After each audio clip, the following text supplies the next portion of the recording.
Hello, I want to talk for just a moment about disciplining our children. All of us want the best for our children, and typically we raise them in the same manner that we were raised. And I know you may be saying right now, I would never raise my children the way my parents raised me, but if you'll take an honest look at the way you discipline, the way you handle your children, you'll find a lot of the ways of your parents have trickled down to you. Maybe not all of them, but some of them. And generally, when someone's correcting their children, it's out of frustration, perhaps even anger.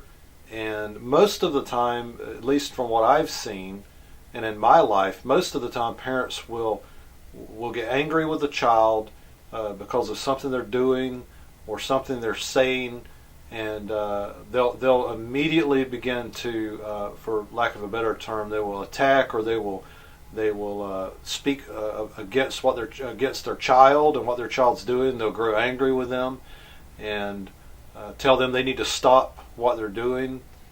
Maybe use words they shouldn't use with their children.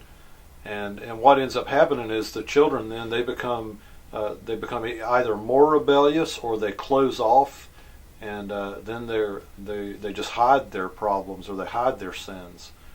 I believe the scriptures clearly show us the best way to handle problems with our children, especially I'm speaking of young teens when they grow into rebellion, especially those that have been raised in a Christian home.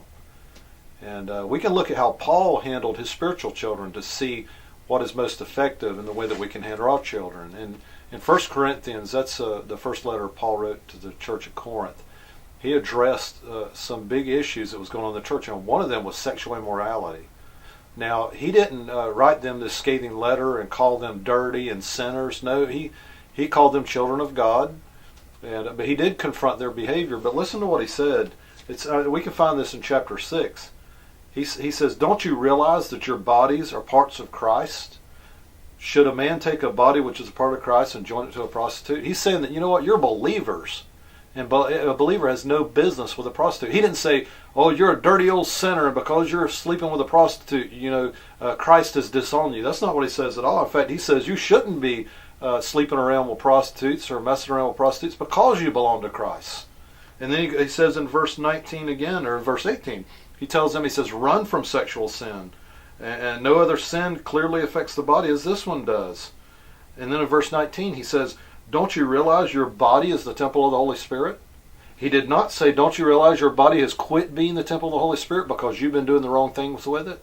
We need to engage with our children in correction. We need to tell them who they are and remind them the way we've raised them.